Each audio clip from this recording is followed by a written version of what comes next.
Nung nakita ko yung tape, tinawagan ko si Bato. Okay, sir. Sabi ko, hulihin mo na at kulungin mo. Hindi ninyo alam yan kasi hindi ako nagpapa-interview. Seasonal ang gana ko. Kasi si Rappler minsan, nagbabaliktad ng ano. So I had to, or if there is none, you just raise your hand and I'd be glad to accommodate everybody. You. Sir? Yes, sir. Gandang gabi, Sir Joseph po sa GMA7. Sir, syempre alam niyo yung sa issue ng kay Kia, no? How do you wrap your mind around this incident? Because before, ang sinasabi niyo, warning niyo sa mga drug addicts, do not kill the future generations of Filipinos, no? Yes. And then yung mga sinasite kayo na cases ng mga OFW na nagsasacrifice and they return to a broken family.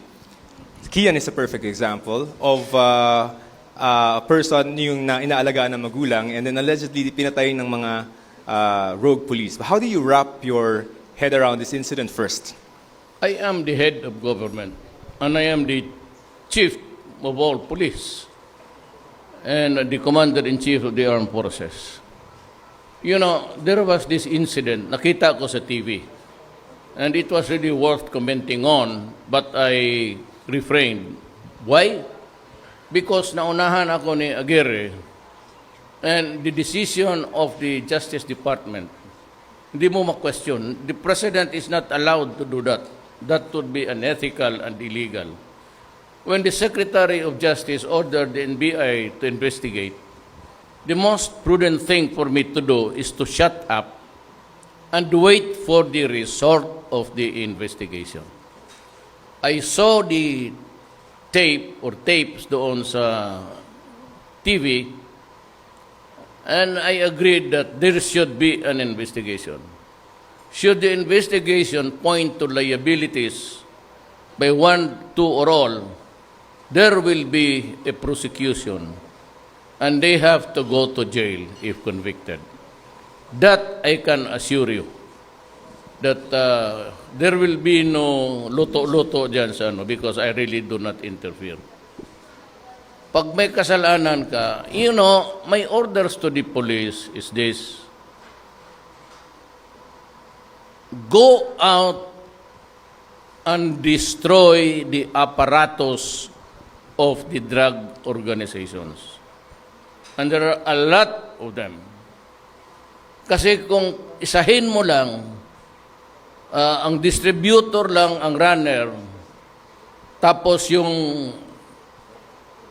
pinaka-head, the one that's cooking, hindi mo makuha, then the activity will go on and on and on. When you say that you have to destroy the organization, I should be referring to the one cooking, the one selling, and the one distributing. Otherwise, if I stop only doon sa taas, walang mangyari. I cannot stop the drug problem and it is very serious. Sinasabi ko sa inyo, we are already in narco-politic state. Ang mga karamihan dyan and all the barangays are infected, 92. Tama si Santiago. During his time, he quoted it in one of the reports. Ngayon, nagpaiwan yan. At saka, hindi na alam, well, of course, yung anti-Duterte, pati yung the bleeding hearts, I cannot convince them. So, it's really useless to answer. Kaya hindi ako nagpapa-interview.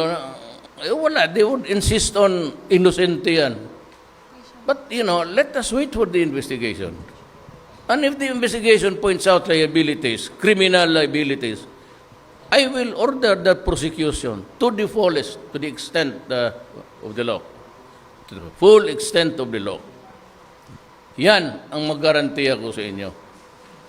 I will wait kasi sabi ng si Pia, ang interesado niyan, magtanong sa Rappler, pupunta ka ba doon? Sabi ko, no, I will not visit the wake. Kasi pumunta raw si Vice President. Good. Sana sinalin na lang niya yung pangalan ko. Kasi sa gobyerno naman kami dalawa. Ganito yan eh. it is pregnant with so many suppositions. One is that, look, Duterte went there maybe to apologize kasi totoo yung talagang nangyari. Then I would be putting so much pressure on the police. Mataranta na sila niya kasi ganon. Kaya siguro naghingi ng tawad si Duterte. I cannot do that. I cannot do that because the organization sa PNP is under me. I would be the last person to condemn them without a valid investigation. Pero kung talagang rub out ng ganun, maasahan ninyo. They have to answer for it. They have to go to jail. So I am sorry, sabihin ko sa kanila. But yung sabi ko, go out and hunt, hindi ko na kailangan sabihin na huwag ninyong sugatan, huwag ninyong dapat sa paalang to disable, yung kay Doris. Doris, kubay baril yan, targetin mo yan dyan sa paa o sa bayag, he will be able to pull the trigger and kill the policeman, baliktad na tuloy. I lose 2-3 policemen a day. Nung isang araw, they were about to serve a warrant o pinatay na una. Papunta pa lang sila, tinamaan na sa dibdib. I have lost about 100 plus soldiers. Policemen, mga about 67. Why? Bakit mas marami ang military? Because in Mindanao, alam mo na, in Marawi and in Osamis, they were producing shabu more than its normal consumption sa mga tao. So they had to sell outside of Mindanao. Ang problema doon, ang pulis mismo at ang mga tanod, yun ang ginawa ng mayor doon. Every barangay, captain, binigyan niyang baril, tapos sabi niya mag-organize ng tanod. Pero tao niya. Nakita mo niyo yung footage na nakalinya yung baril. Talo pa ang NPA na isang batalyon. Kasi lahat ng tanod, binigyan niya ng baril, employed sa City Hall, may private army siya. Kasi ang judge doon, walang conviction. Kasi sabi ko, anong klase itong... Ibig sabihin, wala talagang ang nagbabaha. And ang ayaw ko kay Parahinog, kasi pati yung mga pulis na ayaw sumunod sa kanya, pinatay. Meron niya pa silang pinatay na 4. Yung isa doong nilibing, yun yung pulis na, I think it was the team leader, na nakuha yung buto. So we are waiting for the DNA. Yung they were digging in a place there somewhere. Nakuha nila yung mga buto. Ang isa doon, pulis. Yun yung nawala. Yun yung ayaw sumunod kasi nga illegal. Ang problema, narco-politics talaga. Walang eleksyon doon, takot ang mga tao, sunod lahat, at yung nakinabang, maligaya. Kaya sabi mo, where's the big fish? Kaya Duterte, ano lang, o bigyan ko kayo ng, o si Albuera, mayor, kaya lang nahuli, big fish naman sana yon, nilagay na lang sa aquarium, pinatay.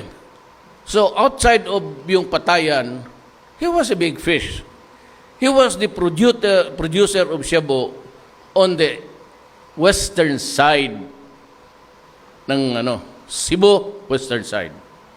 Ang eastern side, si Odicta Kopol, yung pinagbabaril doon sa isang port somewhere dyan sa paglanding nila. And ang mga mayors dyan, pati barangay captain, baka sinabi ko sa iyo, Iloilo was the hotbed. Ngayon, medyo wirada. Wala na. So, ang Marawi ngayon, full blast sila.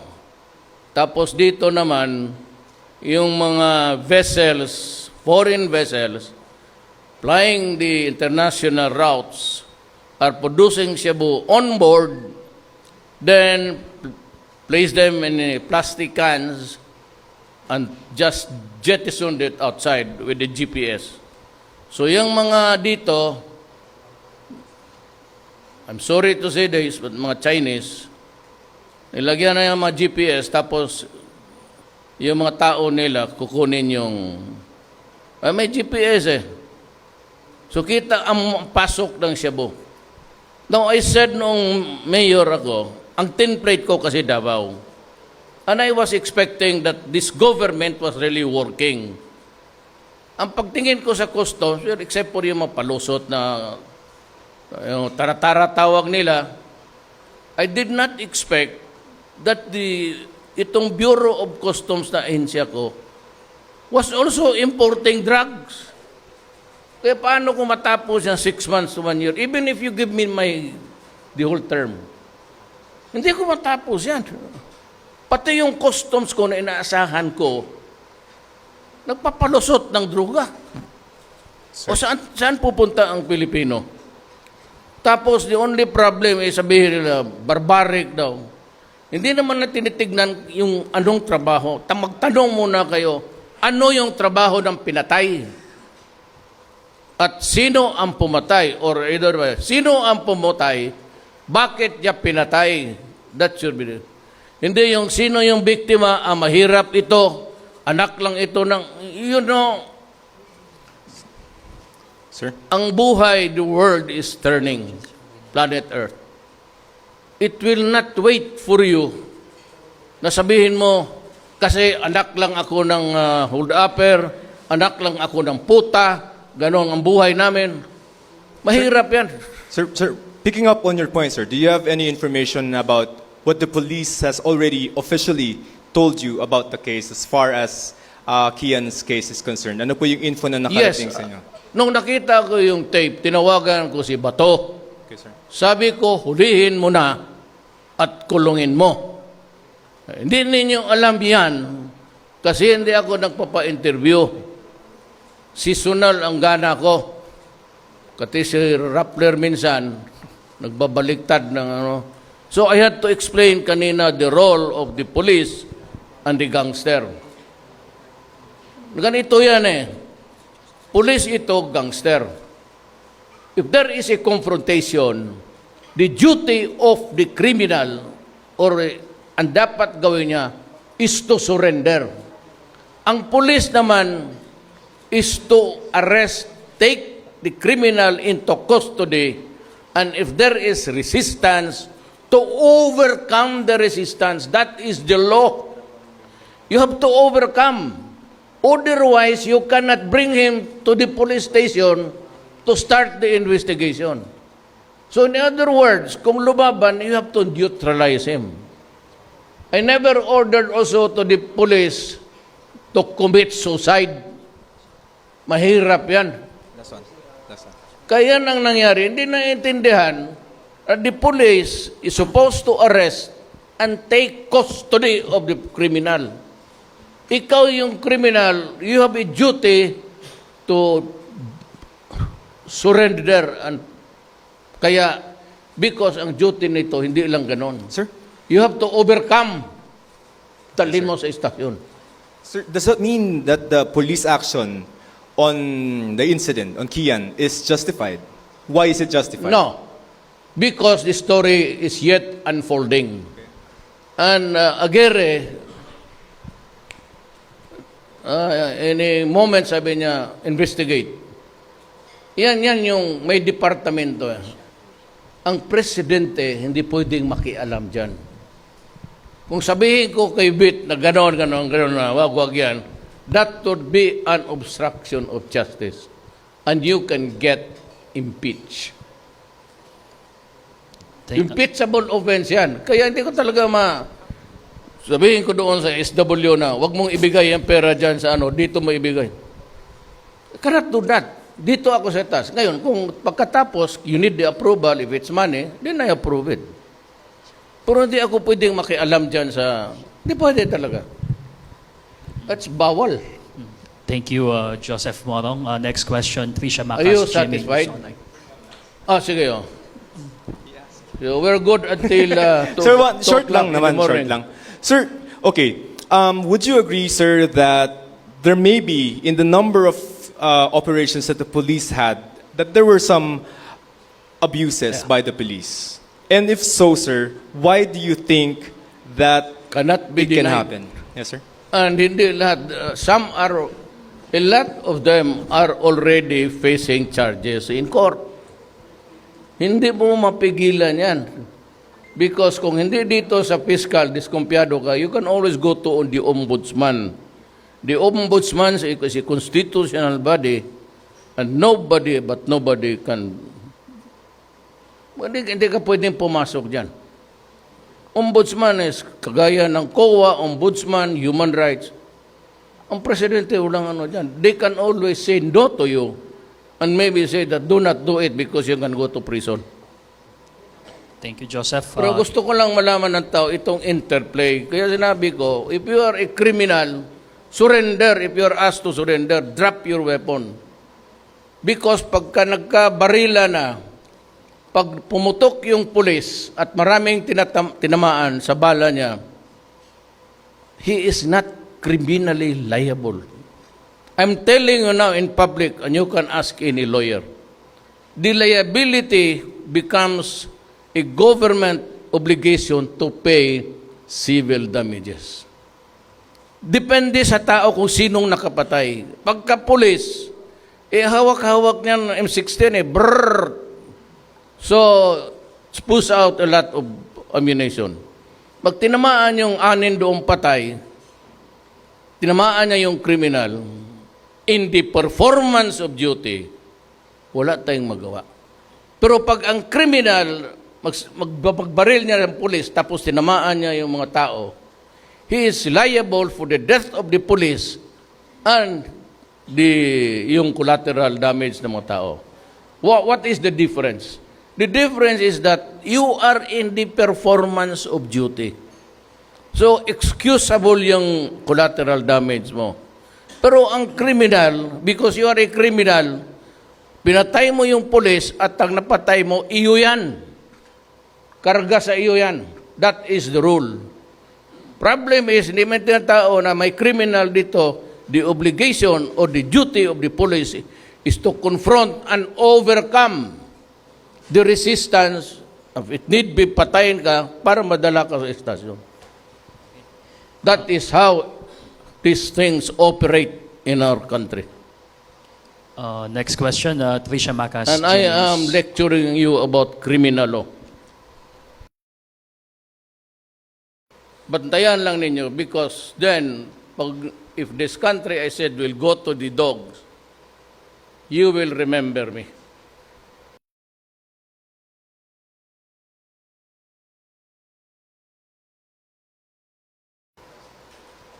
Yes. Sir, Erwin.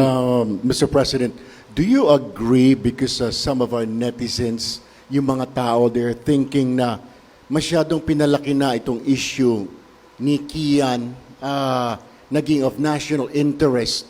Do you agree na sabi ng ilan na ginagamit na lang ito ng mga kalaban mo, ginagamit ng opposition, ginagamit ng mga politiko, ginagamit ng mga dilaw? Everybody who is upset with you at ayaw sa gobyerno mo is using the death of Kian. What can you say about that? Yes, sir? and all others. I cannot discount the possibility, sabi ko na, in my reply that there is a possibility that in some of the police incidents, there could be abuses. I admit that. Pero yung gusto nila to put me down, I said very much willing to encourage them to do it. Ngayon, pag sabi ng, ang sabihin ng taga-gobyerno, that we will have to defend the Republic, then that is the time that I said, I have the sworn duty to protect the people and defend the Republic. Alam mo, ang droga, pasok sa likod, pasok by air, pasok dyan sa Mindanao, nagluluto dyan sa Visayas, mga putang ina ninyo. talagang habulin ko kayo. I would be placing 2 million per head. 2 million. Alalanin ninyo may pamilya kayo. Alam namin kung saan kayo nakatira. Alam ko kung saan yung bahay ng kabit ninyo. Abangan ko lang kayo doon.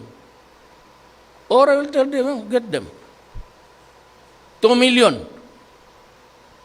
Basta may warrant, kidnapping, murder for hire sa police, 2 million automatic yan.